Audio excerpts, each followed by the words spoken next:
Oh, hey there! Have you ever noticed that when it comes to RPGs, they seem to only be at home on one console at a time? Take the 90s for instance. Sure, the Sega Genesis had RPGs, but the Super Nintendo was the reigning champ when it came to the role-playing game. Meanwhile, in the following generation, Sony's PlayStation took the crown by absolutely crushing the Nintendo 64 with the sheer amount of RPGs available. However, just because they were down didn't mean they were out, because before the Switch, Nintendo was known for having 2 consoles per generation, a standard home console and a handheld. The Game Boy Advance became home to a decent selection of RPGs. However, there was one that stands out above the rest. One that was conceived purely to compete with Sony's PlayStation. That's right, this is just another video about Golden Sun.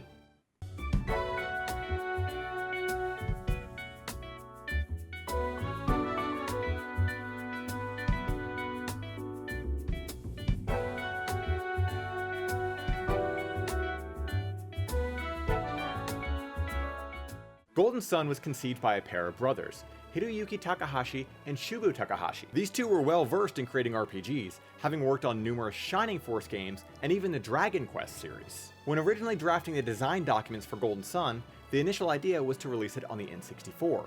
However, when they learned of the upcoming GameCube, they decided to create the game for the Game Boy Advance instead, which personally I think was the best possible outcome here, because well, N64 games are pretty ugly all things considered, and the art of Golden Sun really pops on the Game Boy Advance, which I suppose I can use as a segue to talk about the art. For a Game Boy Advance game, Golden Sun looks fantastic. The colors are vivid and the animations are fluid. Similar to some of the Castlevania titles I mentioned in earlier Cups of Java, they took advantage of the ability to stretch and rotate sprites to give battles a pseudo 3D look. And they really went all out when it came to the animations of the summons. An effect you'll see used a lot is that quite a few sprites have been stretched and upscaled to make them look larger than originally drawn, as opposed to drawing a very large sprite composed of many more pixels. It works, but the caveat is that they only really look good on a small screen. If you play this on your Game Boy Advance or even your Wii U tablet, it's still a good looking game, but if you try to play this on your TV using the Wii U, it can be downright hard to see what is going on at times. That being said, this is in no way to discredit the artists of the game or the developers, because Golden Sun was designed for a small screen after all. Outside of battle, the town designs are great and really help you get immersed in this world. Take for instance the starting town Vale. It's a town built into a mountainside, and when you explore it, it feels like it's a town built into a mountainside. There's a river flowing down from the mountain, and all the houses are built on various ledges across numerous screens, feeling as if the villagers built wherever they could build and adapted to the land accordingly, with bridges that cross the river back and forth as you work your way up or down through the village. It's just a really unique take on the whole starting town trope we see in so many RPGs. Instead of the town just being a perfectly square map, it's rugged and sprawling. Each town is connected by the world map. I feel like Golden Sun's world map finds a good balance between letting the player explore wherever they want, while also gating you to certain areas until you have either the right ability or the plot pushes you in that direction. So for instance, when you reach the town of Bilibin, you'll quickly discover that there's something amiss with this town, which if you follow the route you're supposed to go on, will eventually lead you towards solving the town's problems and fighting a boss. Or, on the flip side, you could ignore this problem altogether for a while, and instead go straight to the town of Ymil, help them out, get stronger, and then come back. I think it's pronounced Ymil. It's I-M-I-L, so it's either Ymil or Imil. Pretty sure this was lost in translation because in Japan it's just Ymir, which makes a lot more sense. What I feel that Golden Sun does right about this method is, based off of the enemy's strengths, you have a decent idea of where you're supposed to be at. But it isn't just going to outright stop you from fighting stronger enemies. Nowadays, a lot of games that give the player a choice to explore comes at the expense of evening out the enemy levels across all areas, so no choice is ever the hard one. As for the music, well, when replaying Golden Sun and listening to the Town of Vale's theme, I kept thinking, this sounds really familiar. In fact, it almost sounds like Arlia's theme from Star Ocean: The Second Story. And that's when I looked up the composer, and sure enough, it was Motoi Sakuraba, the composer for every Star Ocean game, as well as numerous Tales games, and even Mario Tennis and Mario Golf. In fact, the catalog of games that Motoi Sakuraba has composed for is extensive, to say the least. This was actually his first time creating music for the Game Boy Advance, and yet the music is awesome. Something to keep in mind is that the Game Boy Advance does not have a designated sound chip. It processes all of the music through the CPU, which is why so many Game Boy Advance games sound so muddy and compressed. But even with these limitations, Golden Sun has a phenomenal soundtrack. In fact, it might be one of the best sounding GBA games of all time. Pinpointing the exact length of development time for Golden Sun is pretty hard, but it's essentially agreed upon that it took anywhere from 12 to 18 months to develop, which at the time was considered quite lengthy for a handheld game. However, it was also met with quite a lot of praise, with some claiming that this was a testament to the positive results of a long development cycle. It was eventually released in 2001 on August 1st in Japan, and November 12th in the US, and then eventually on February 22nd in 2002 in Europe, selling a total of 1.65 million units worldwide. The reception was mostly positive across the board, getting a 34 out of 40 from Famitsu, a 9.7 out of 10 from IGN, and 5 stars from GamePro. Leave a comment if you remember GamePro. Now, while Golden Sun did receive a ton of praise, it did receive some negative remarks as well, which I will get to in a bit because I actually do agree with some of them. So how did I come across this game? Well, unlike every other Java where I've been able to provide you with some sort of ridiculously vivid story from my childhood, there isn't much of a story here. I used to belong to a message board community on EasyBoard called the Moogle Cavern. Okay, but seriously, who remembers EasyBoard? And after seeing some pictures, I threw it on my birthday wish list and bam, that's it. But I became utterly enamored with this game once I obtained it. So let's go over what Golden Sun actually is. As I've already mentioned before, it's an RPG, and a damn good one. You take the role of Isaac, an adept from the town of Vale at the foot of Mount Aleph in the world of Weyard. Vale is a town full of adepts, or basically another word for people who can use synergy, the magic system of this game. Long ago, alchemy existed in the world but was sealed away, and the key to unlocking that seal is on Mount Aleph at the Soul Sanctum, which the villagers are sworn to protect. When the game starts off, Isaac is woken up by his mother during a heavy storm, claiming that a boulder is going to fall in the village and they must flee. So yeah, this game goes from 0 to 100 immediately. When trying to flee, you meet up with your friend Garrett and rushing to find help for a boy named Felix who is stuck in the rushing river. Eventually the boulder falls and many townspeople are lost. After this happens, you run into a dubious pair who quickly knock out the party in one of the most classic RPG tropes of the battle you can't win. Fast forward 3 years, and this event has caused Isaac and Garrett to train themselves to become better adepts in synergy. Venturing off with their other friend Mia to the Soul Sanctum with a scholar named Kraden, they are quickly wrapped up in a scenario in which the original dubious duo reappears, taking with them 3 of the 4 elemental stars housed in the Soul Sanctum, with the 4th star being held by Isaac. This causes the volcano on Mount Aleph to erupt. When the pair flee, they also kidnap Kraden for his knowledge of alchemy and Mia as a trump card to force a trade with Isaac for the 4th elemental star. Isaac and Garrett are given the task of not only rescuing Mia and Kraden, but stopping the pair before they can unleash alchemy back upon the world using the elemental stars. I'd like to point out that this game gives you a ton of yes or no choices. Characters are constantly asking Isaac questions, and while ultimately what you pick doesn't really matter all that much because the plot is always going to get pushed forward regardless, I think it's really funny to make Isaac out to be the most disagreeable, cowardly individual who's only going along with this quest because everybody else is forcing him to. After this rather lengthy beginning section, you're finally able to step out into the world map to start your grand adventure. Upon doing so, you meet with your first Djinn roaming free on the world map. And this is where the combat starts to get more interesting. Scattered throughout the land in various towns and dungeons are the elemental creatures known as Djinn. There are 28 in total, 7 for each of the 4 elements in the game, being earth, fire, wind, and water. Your party consists of 4 characters as well, and each one of these characters is also aligned to one of these elements. Djinn exist not only to supplement your stats, but to change your class, and are also even used as summons. Essentially, it breaks down like this. Upon finding a Djinn, you can choose who you want to equip them to. Take for instance the first one you find, Flint. Flint is an Earth Djinn, so equipping it to Isaac, who is aligned with Earth, would seem to make the most sense, right? Well, that's certainly an option, and doing so will boost Isaac's stats. However, if you equip him to Garrett, who is aligned with Fire, you will notice that his class changes from Guard to Brute, and his stats get altered quite a bit. Not only this, but the spells he can cast change as well. No longer does he have Flare, a fire element spell, but instead Growth, an earth element spell. This is quite literally just the tip of the iceberg though. As you gather more and more Djinn, you can mix and match them on your party to radically alter your classes, stats, and spells accordingly.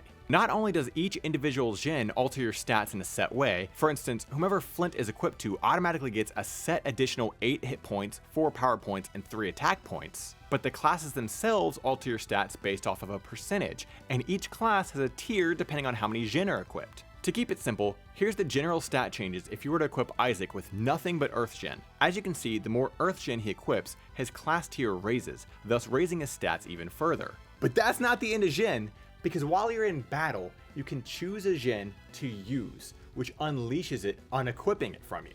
Every Gen has a set ability tied to them. Some might unleash an attack stronger than your normal base attack, while others might veil your party to protect them from harm or raise your character's speed or attack. The flip side of this is that by unleashing and unequipping a Gen in battle, your stats, class, and spells will adjust accordingly, for better or for worse. Once a Gen has been unleashed, it will remain unequipped, but give you access to a new selection in the battle menu to use a summon. Here, you will be able to summon the Gen you unleashed to deal strong elemental damage to all enemies, while also giving you a power boost in the element of said Gen. Depending on how many of a specific elemental Gen you've unleashed, the summon will level up as well.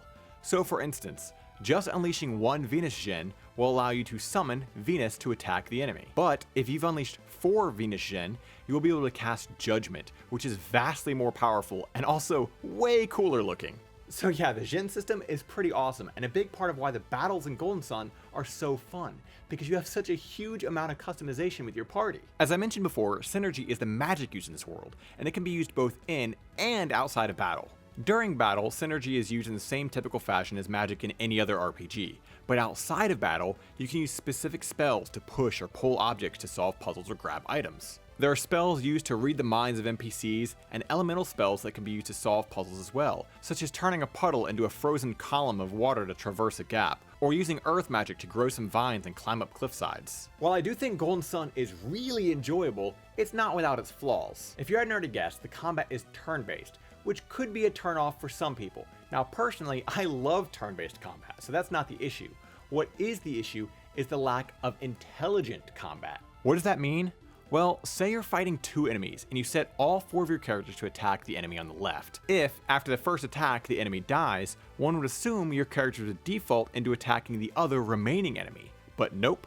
Instead, when their turn comes around, they'll simply defend, wasting their turn. This isn't the absolute worst thing, but it can certainly cause some issues, especially if you're in a boss battle against multiple enemies. There might be people who actually enjoy this kind of thing, as it does sort of add another layer of challenge to the game, albeit a semi-unintentional one, but I personally find it to be a little annoying at times. Being a slightly more classic RPG, and I say that very lightly because it's kind of gross coming to terms with the fact that a game that came out in 2001 is now considered classic, but I digress. That also means that it comes with random encounters, and let's just say that there are a lot of them. Also, I don't want to use 2001 as an excuse for random encounters because I just released a Java about Mario RPG, and that came out in 1996, and it didn't have random encounters.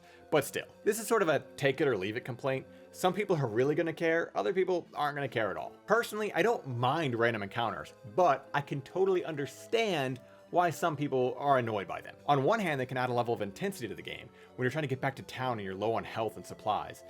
And on the other, sometimes they're just annoying. Lastly is the inventory management. Again, as tried and true as a classic RPG can get, you have a rather limited inventory, with each character only being able to carry 15 items. That includes their weapons and armor, as well as any mandatory key items. All this really means is that if you're the type that likes to try to collect every weapon in the game, well, you can't. For the RPG hoarder side of me, that can be a bit disappointing, but ultimately, the lack of inventory space doesn't really cause issues outside of that. Now, when it comes to the story, I think it has a pretty rich plot, especially for a Game Boy Advance game. While there is the overarching story of track down the group that kidnapped your friends and stop the return of alchemy, a lot of the towns also have their own smaller subplots going on that Isaac and company can help solve when they arrive there. Now, normally when I cover games, I try my best to get as detailed as possible without getting into any sort of spoiler territory. But I feel there is a very large, glaring point in Golden Sun that harkens all the way back to its original design draft that I need to talk about. So if you'd rather avoid any sort of story spoilers, then just jump to this timestamp right here. Alright, we good? Okay, so here's the thing about Golden Sun. When I said the original design draft was conceived for the N64, the idea was to have it be one game. But for all intents and purposes, Golden Sun is actually split into 2 games due to cartridge limitations. Think of it in a similar manner to The Legend of Zelda Oracle of Seasons and The Legend of Zelda Oracle of Ages. Or hell, even Sonic 3 and Sonic & Knuckles for that matter. When I first played Golden Sun, I had no idea that was the case, nor did I have any idea that there was a follow-up game. Roughly halfway through your quest, you defeat the final boss.